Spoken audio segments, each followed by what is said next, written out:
I think if you ask every man in the world, every single one, when we were about 10 years old or 11 years old, how do you want to live when you're in your late 20s, early 30s? Like in 20 years time, where do you want to be? They'd all say the same thing. They'd say, I want a giant house. I want lots of pretty women. I want to drive around in fast cars. That's what they would say. Now, I find a lot of men in the positions of a lot of men who attack people like me for living my lifestyle. I find their position wholly dishonest because they've had the dream that they did have as a young boy. Every single young boy had the exact same dream. They've had this dream beaten out of them by bad relationships, I don't know, lack of ambition, working their crappy job, getting fat, whatever it is they've done in their life that has shrunk the possibility of this dream happening for them. They then internalize that anger and they burst it out at people like me. I treat everybody from the waiter to my housekeepers, to my security with the absolute utmost respect. I'm loyal to the point where I will never ever stab a friend in the back, talk. I mean, that's just general the way I live my life. You know, I take very good care of my mother. I take very good care of my daughter. The journey is massively important because, you know, today we're in a bit of a up situation where a lot of people, from basic things like pumping cryptocurrency, can make too much money without learning any of the lessons of life. But some people basically get lucky. It's like winning the lottery. If you've bought some crypto coin and now you have like $100 million because you caught some crazy pump, I mean, yeah, cool. You had the foresight to buy that coin, but tens of thousands of other people put money into other coins that didn't blow up. It's essentially like a lottery win. And when I see young guys who are too wealthy at such a young age from doing something that took so little skill and so little hardship, I just know that they are not prepared to have that kind of money. Like, all right, you have millionaire, you are a millionaire, but you don't know what it takes to be a millionaire because you've never had to go through any struggle. And yeah, the journey is super important. The setbacks and the bad things that happen to you make you stronger, sharper, more intelligent. People don't develop any knowledge or culture if they run into money too fast. Yeah. So the question you need to ask yourself before you go into any of this is what are you doing this for? What are you doing this for? Are you doing it to make yourself happy? Because that's the way you should be living your life. You are number one, and you should be, living a life that you find fulfilling and you find enjoyable. I've lost everybody I needed to lose over the last 10 years. I've lost them all already. When I was on my way up, I lost all the people who, I needed to shake off anyway. All the friends who were hangers on, all the people who weren't really happy for me when I did well. So my friendship circle, my friendship group has always been very strong. And I always knew that the people who I could count on. So yeah, you got to be a good person, man, because it comes around. And if you're a bad person, that comes around too. Money doesn't change somebody; it reveals who they really are. That's one I've definitely found, and I could talk more about that. But there's loads of things I can say about my philosophy of life, because I haven't changed, poor or rich.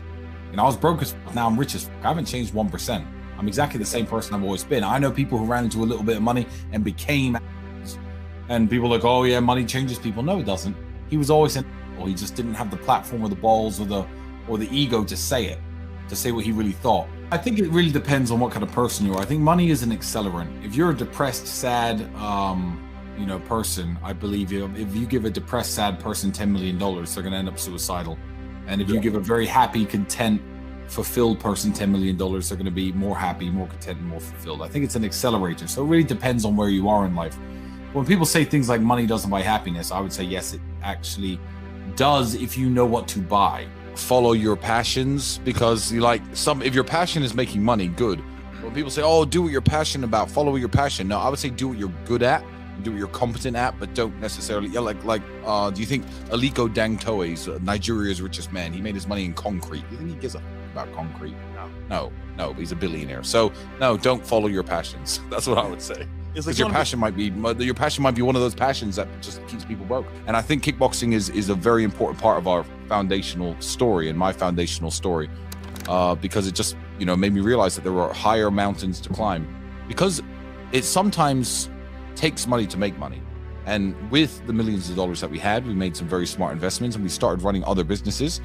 Look, genetics, intellect, wit, there are various things that we're all born with, and when you get to the age of 12, 13, you can see who's becoming a man with physicality, who's becoming a man who's smart. Yes, some people have further to go than other people. I know people who are genetically blessed, genetically blessed, guys who never ever train, and they've got iron six packs and big arms all the time, that guy obviously does not have to try as hard as the skinny little dork to be physically attractive to women. He has to try probably not very hard at all. Maybe he's 6'4", like me. But let me tell you something. Everybody can get there. If you're dumb, you can get smarter. If you are weak, you can get stronger. It's just some people are so far gone in terms of being a strong guy, they're 2 out of 10. Now, instead of realizing that they need to work in the gym 3 hours a day, every day for 5 years to be a physically imposing man, they think, oh, well, I haven't got the genetics, I give up. So yeah, you can actually turn a geek into a stud. How can I make money? How do I make a millionaire? What are the secrets to success? There is no secret to success. I have the secret to my success. And the secret to my success is different from the secret to everyone else's success. What I would say is, my financial advice that I give to everybody, including how I live today, is I did $10,000 in the club the other day. I spend half of my money like I'm going to live 50 more years, and half of my money like I'm going to live 50 more days. Because you know what? I might only live 50 more days. You don't know. No one knows. And life is very, very short. So I think if you put all your money in the bank, saving for a rainy day, you might just die with millions of dollars in the bank. Never ever having been that guy who, had a Ferrari or had a Lamborghini, even though you've had the money. And then no one's ever going to, then you didn't squeeze all the juice out of the lemon of life. And, a lot of people can do it. And, some rappers, etc., talk about, hit it and quit it, but they will never get the true enjoyment of male-female relationships. They'll never get it because they'll never have women who actually fall in love with them. If you want to go around treating people like shit, you're never going to have any friends. You're not going to have any girlfriends. Everyone's going to be out to use you. And what goes around comes around. So yeah, be nice. I say it all the time. The money to live this lifestyle is very, very important. I went through a phase when I was completely flat broke, but I was a kickboxer. I was working hard. I was staying focused in a very bad town where a lot of people were very bad people. And that was a different era. That era is over.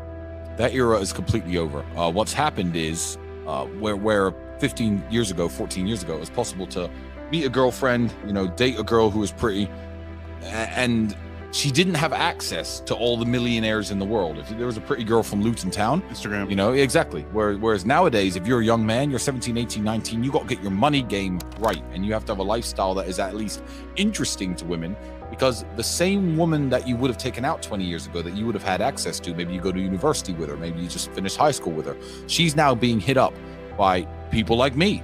And who she's going to choose. So yeah, making the money and getting your finances right is super, super important to living a life. But I paint this picture on purpose because that way I find that when people judge you, just like they judge you or any of your friends or anyone they're not really judging you. They're judging this character that you've created for the world to see.